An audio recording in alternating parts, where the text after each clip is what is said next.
moving along to a slightly different topic, dealing with medical marijuana. The way that the medical marijuana law in Rhode Island is written, it is written to protect the privacy of individuals who are using medical marijuana. There's a whole lot of safeguards in place in the law to make sure that your information isn't just out there. People aren't aware of your status unless you specifically choose to make that so. The bill that came in this year really threatened to undermine all of those privacy protections because the bill stated that you would have to, when you sell your house, disclose in a real estate transaction whether marijuana had been cultivated on the premises.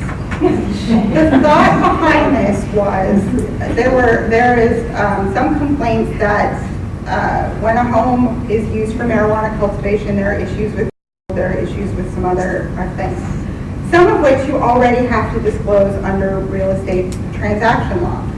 But the truth is that there's a lot of behaviors that we engage in our homes that can have lasting effects on our property, use of oxygen tanks and other sorts of things, that we do not have to disclose in a real estate transaction.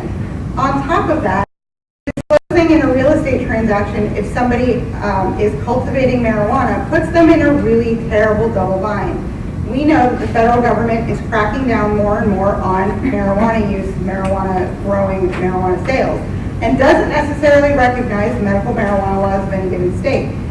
So, this law would require that either you commit fraud by not disclosing your medical marijuana cultivation, or you put on a piece of paper that you are committing a federal crime. Not a great position to be in. On top of which, correct me if I'm wrong, but we believe that if you disclose that you are growing medical marijuana, you can never get loans again. You made this argument. Banks supposedly would not grant a mortgage or other loan to a property if they knew it was being used for what is illegal under federal law. So either you had to put essentially your entire livelihood at stake, or disclose that medical marijuana was cultivated on the premises, even though there's really no reason that you should have to make that disclosure. The Senate passed the bill very sort of early on, and it sat around, and it again came up through the House in the very last days of the legislative session. There wasn't really even enough time for a hearing before it had to be voted on on the House side, and it passed. Fortunately, we do have a governor who has a veto pen, and she did use it on this piece of legislation this year, largely because of the concerns that we and the realtors raised. We suspect it will come back in an amended form, but for this period of time, medical marijuana patients can rest assured that they're not going to have to out themselves to the federal government, at least in this circumstance. Moving on to another victory that we had this year, Representative Jello can talk a little bit about the shackling law and how it got even stronger this year. The shackling law refers to pregnant prisoners at the ACI or, I guess, other places. A couple of years ago, we passed legislation into law saying that prisoners, pregnant female prisoners in the last 3 months or the last trimester of their pregnancy would not be shackled when they were being transported to or from a doctor's appointment or a hospital or medical appointment by ACI guards. There was foot dragging and complaining that, not every female prisoner is the same, and what if she tries to run, and there was an exception in this legislation which ultimately passed that in extreme cases where officials documented the reasons a female pregnant prisoner in the last trimester could be shackled for transportation. But it's dangerous, throwing one's balance off and then the danger of a fall and not being able to catch yourself with hands or feet because you're all bound up. But passing that legislation still left prisoners being transported by sheriffs back and forth to court. So that was the victory this year, was now pregnant prisoners in the third trimester being transported by sheriffs back and forth to court cannot be shackled, except again in extraordinary circumstances. So, a victory. Moving on to another defeat, unfortunately, is one that people who have been coming here will recognize, and it's the revenge porn bill. This is a bill that has been coming up for 6 or 7 years now, every year. It has been passed before and vetoed because of First Amendment concerns and continues to come back again and again. What the bill essentially does is criminalizes the electronic transmission of sexually explicit images if you don't have the consent of the person who is in the image. The way that the bill is worded, that includes certain very noteworthy, newsworthy images such as the photos from Abu Ghraib. Anybody who circulated that image could be facing significant jail time. The ACLU's concerns on this legislation have never wavered. We have always had First Amendment concerns. When the bill was vetoed 3 or 4 years ago, 2 years ago, it was for those reasons. The governor recognized that there was significant First Amendment concerns. The bill was very minorly amended, very, very minorly amended. Our concerns were never addressed. The bill still carries these considerable First Amendment concerns, and yet it is now law.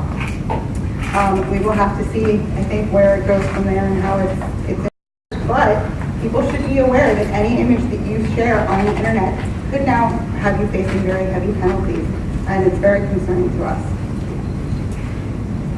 It was also very concerning to a lot of media organizations who joined with us in opposing the legislation. It was very unfortunate that the governor did sign it into law. We were hoping that she would veto it again. She did not. She deserves a lot of credit for vetoing it the first time, but it was unfortunate that she let it pass this year. Yep, that sums it up, I think. Another bill that came back year after year after year that raised concerns for us, and is a bill that you can always count on the ACLU to be concerned with, is something called SORNA, and Steve will go through that for us. Yeah, so going from the popular issue of revenge porn to the popular issue of defending sex offenders. Welcome to the ACLU. Yeah. Happy to have you here. That's right. You can tell what sort of meeting you're at. This is a bill that's based on a federal law that was passed many, many years ago dealing with sex offenders. And the federal government passed it and said, if you as a state enact all these various provisions that are in this law, we'll give you some extra money that you can use for this year. We were not so successful. And the real problem with it is that it imposes more onerous burdens that are they're already onerous burdens on the sex offender in terms of having to register with the police, in terms of community notification. This bill just doubles down on it, makes it even harder for sex offenders to reintegrate into the community. And it also makes it easier for police to arrest sex offenders for technical violations of the law, because under this new law, when the sex offender registers, he or she has to provide so much information that I testified that if I had to put all this information down, I would forget some things. So they have to list any and all email addresses, any other designations they use for self-identification anywhere, including the internet, the date of any and all arrests they've had, any nicknames they have ever used in the past, and on and on. And failure to provide this information can get you arrested for violating the law. Another really troubling provision about it has to do with when you register, or how often you have to register. Under the law as it existed for a number of years, and as it still exists, if you live somewhere, you have to register once a year. Depending on the type of offense, it either will stop after a while, or you could have life registration. The problem is this bill addresses the issue of people who don't live anywhere, people who are homeless. And under this new law, if you're homeless, you don't have to register once a year. You have to register 3 times a week. Which means 120 days a year compared to 1 time a year because you're homeless. It's it's really troubling. Again, all it does is it sets up these individuals to fail, to be arrested, even as they're trying to live their lives. They've served their time. It's just a really mean-spirited law, but sex offenders are the modern pariahs of our society, and when you put a bill like this before the legislature, it's hard for anybody to vote no against it. I'm surprised how long we were able to keep it from becoming law, but it is now. We already are in court over 2 other sex offender laws that the legislature has passed in recent years. We'll be looking as to whether this can be challenged too, but it's really unfortunate that this sort of politics plays a hand so much, because the fact of the matter is, by putting all these restrictions on sex offenders, you're making all of us less safe, not more safe. By making it harder for them to integrate into the community, none of us is better off by it, but politics often wins the day, and I think this is a good example of that. Okay, we're taking questions after we're done. Okay. I think it's safe to say that 2 of the largest areas where we face civil liberties concerns this year were from the Attorney General's office and from the Department of Health, and they intersected in dealing with the war on drugs. We already talked about the drug homicide bill. That was one of a handful of really tremendously terrible pieces of legislation attempting to deal with drug addiction and the opioid overdose crisis. And Anna Jane is going to talk about our next one, which is an involuntary commitment bill.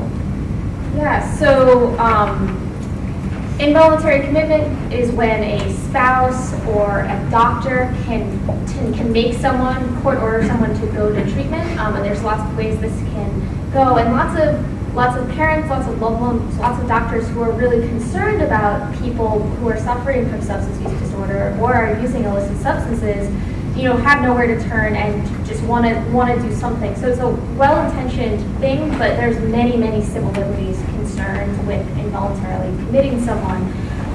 And there were 2 bills specifically that dealt with this topic, again, coming from a place of wanting to do something about the overdose epidemic, but similar to the drug-induced homicide bill in quite a counterproductive way, in a way that has some real concerns.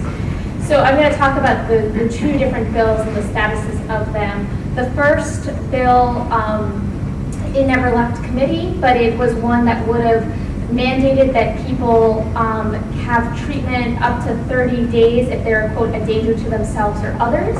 When people are using illicit substances and don't know the contents of those substances, it's easy to make an argument that they're doing something that could be a harm to themselves, right?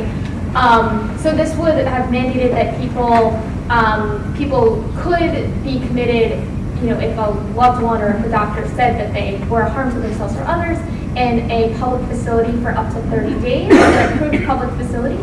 There's, in addition to the civil liberties concerns that, we don't need to be involuntary, we don't need to take away people's civil liberties to get them health care, right? We don't deal with other healthcare issues in that way. There's some very practical concerns with this type of legislation. One is that there is no approved public treatment facility that I know of in the state of Rhode Island. Maybe they were talking about Slater or the ACI, I don't really know.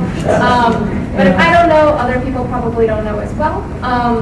And then some other practical concerns, there's just a huge treatment shortage here in Rhode Island, especially for people who are on Medicaid or don't have health insurance, are experiencing homelessness. And so by forcing some people to go to treatment for 30 days, which is actually quite a lot of time for the way the facilities are in Rhode Island, it's really hurting people who actually want treatment and are ready and are seeking that help. So by pushing them lower in the queue. So it's really not good for the system. And again, the solution needs to be building out better treatment systems that meet people where they're at, that treat people with respect, that are humanizing, rather than just forcing someone into something and taking away their civil liberties. So that's died in committee. The second one went a bit further. This would give people This would allow someone to have a 72-hour hold, again, if they were a danger to themselves or others. Actually, after it was amended, the definition of who could be held was actually quite broad, and I feel like some people who maybe were just partying a little too hard one night could actually have been affected by this. So this would sort of hold someone in an emergency type of situation for 72 hours. And actually that's quite dangerous. So what that does is it lowers people's tolerance by involuntarily detoxing them. And so then when people go back out onto the street, they're really sick, they're in withdrawal, and if they go back to using, then they're very, very likely to actually have a fatal overdose. And research from the ACLU in Massachusetts showed that people were twice as likely to die after being involuntarily held for 72 hours. So this is really bad. Again, it's coming from a place of wanting to help, but wanting to help in a counterproductive way. And it undermines help seeking, and people, want to take a small step and they're just being forced involuntarily detox, which is very painful. Like, people aren't going to take that small step. So it did, an amended version did pass in the House, although luckily nothing happened on the Senate side, so this bill didn't move forward. However, given how huge the overdose epidemic is in their state, I do anticipate that there will be some form of this bill or these types of bills next year. In any year, there is a bill that drives me personally nuts. This is the bill that I'm going to talk about next. There are most bills that come out of, or they come before the legislature, they get amended. They get amended to deal with, some of the concerns that come up. There are a multitude of ways that you can amend a piece of legislation. When you're talking about something the ACLU cares about, there are ways that you can amend it to address some of the concerns. In this case, they amended the bill to make it so much worse. This is a bill that is dealing with animal cruelty. A few years ago, the General Assembly passed a piece of legislation that said that a judge could require that a person convicted of certain animal cruelty crimes be prohibited from residing with an animal for a certain number of years. But it's in their discretion. This year, the activists came before the General Assembly and said they aren't doing it enough. We need to make it a mandatory removal of the animal. That in and of itself has a number of very serious concerns. When you have a situation where an individual is brought before a judge, we think that the judge needs to have the discretion of identifying whether or not a penalty actually is going to help the situation that they have in front of them, right? Not every individual who is convicted of animal cruelty needs to be prohibited from all animals. There are other circumstances in play. There are also situations where, for instance, a family member is convicted of animal cruelty, say your 19-year-old son, and now you have to go home and you have to decide if you're going to kick the kid out or if you're going to get rid of the family dog. That is concerning to us from a civil liberties perspective, and ensuring that, that judges have the ability to impose appropriate penalties. What this piece of legislation did, especially when it was amended, is not only require that judges remove or prohibit individuals who engage in what you think of as animal cruelty, but any crime under the animal cruelty statute.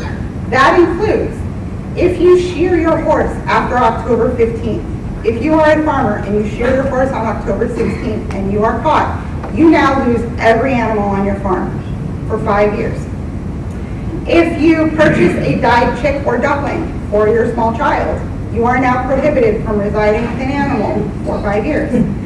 If you release a caged animal from captivity, so if you are an animal rights activist who believes that an animal is being held in captivity in a way that is detrimental to them, and you release that animal, you have to give up all your animals for 5 years. If you fail to register with the Department of Health because you are an animal researcher, which is something like a $500 fine, you are prohibited from now residing with an animal for 5 years. If it's your second offense, it is a 6-year felony, and you are prohibited from residing with your animal for up to 10 years. A lot of the laws that are under the animal cruelty statute are very small finable offenses, and we have taken the second conviction for that and made it a 6-year felony. going to incarcerate everybody for 6 years. Unfortunately, the bill was passed. Again, it was passed in the very last days of the session. The first hearing on the House side was in the very last week, I think, of the session. No, it was the second to last week of the session. And it is now law. The governor declined to veto it. I'm sure we will be hearing from some very unhappy animal owners in the near future. It's worse than keeping the children. Yeah, that is true. That is true. We're going to skip one of the bills that Steve really likes this year, and we're going to let him talk about it, and then we'll end on a happy note, I promise. You heard Hillary's pet peeve of the year. Sorry, it took a little while to think about that, folks. This is mine, and being the ACLU, the contrarians of everybody, this is one that all my progressive friends don't like our position on. So I thought it was appropriate to bring it up.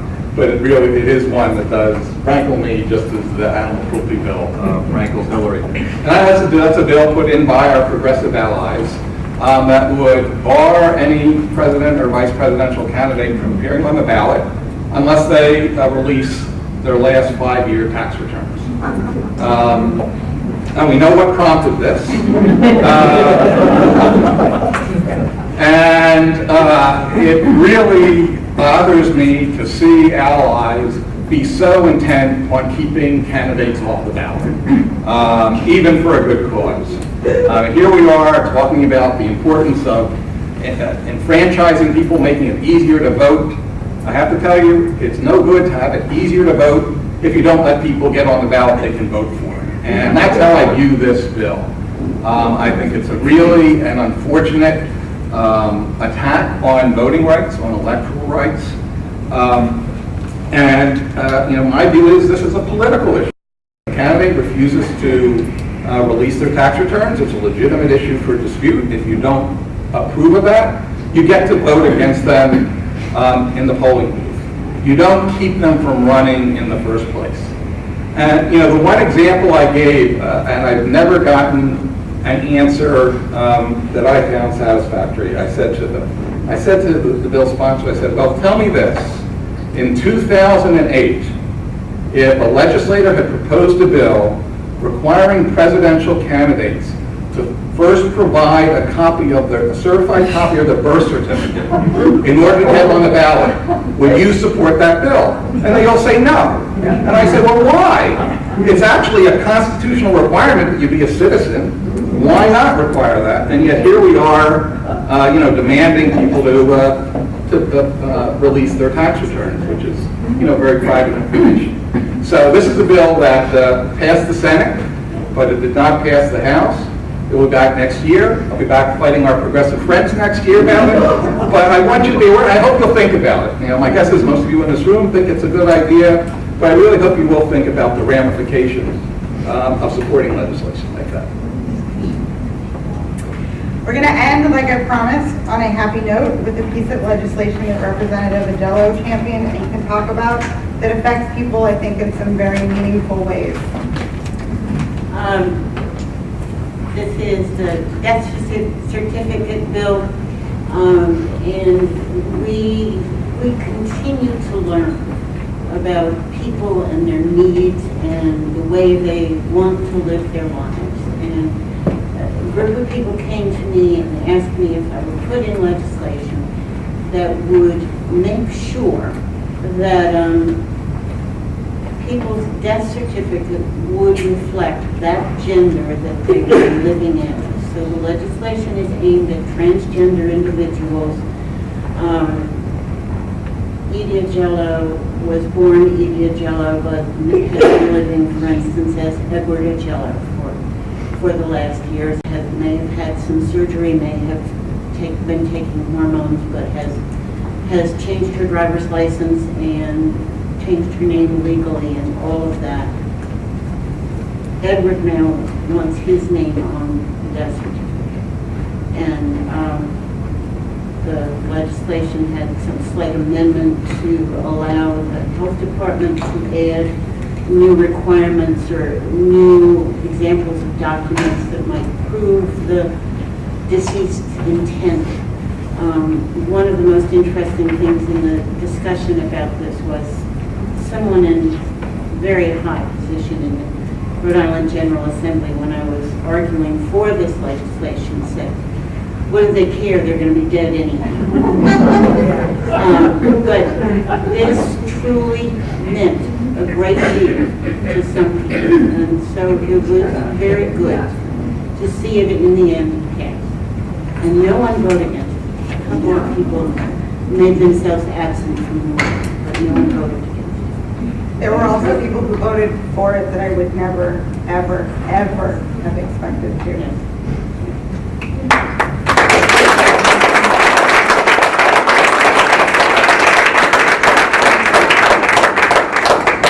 Before Hillary turns it over to questions, there are two announcements. First, if you aren't a member, please join. There are membership brochures there. If you are, please make a donation. All these bills get lobbied on by the ACLU because of support from our members. We need it. If you want us to keep on doing this, I hope you'll give generously before you head out the door. And the second thing, I just wanted to mention, this person here. For those who haven't been around a long time, Hillary was the ACLU's lobbyist for 6 years until she unceremoniously left us a couple years ago to move to Washington, D.C., do better things. This session in June, I suddenly found myself without a lobbyist, and Hillary traveled back and forth from D.C. for 3 weeks to help lobby with me at the State House, and she really deserves it.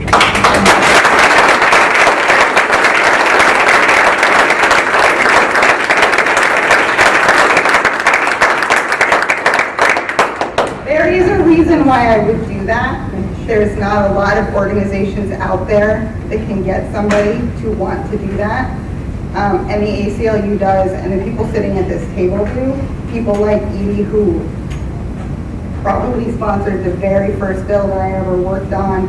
Anna Jane, who jumped right into what was a really awful, awful year for drug rights. And, we're not even going to talk about Steve because he hates it. But, and the people who are in this room. There are not other affiliates in the country that do as much work with as much passion and as much support as the Rhode Island ACLU. And I can tell you that very genuinely. So when Steve says that it comes from the membership and the ability of, the work that comes from the membership and all that, it is an understatement to say the best. So I really do chime in with Steve and hope that you'll sign up for everything, including becoming a volunteer advocate for the ACLU. You too should come to the State House. It's a lot of fun. And so it's something that you should keep an eye out for. We do work very hard to make sure you can come up to the State House and yell at the legislators right alongside all of us. It's a lot of fun. But with that, we want to open it up to questions and answers. Should you need to get some more food, please do so. Should you need to head on out, please do so. And we'll try to answer as many questions as we can. They said this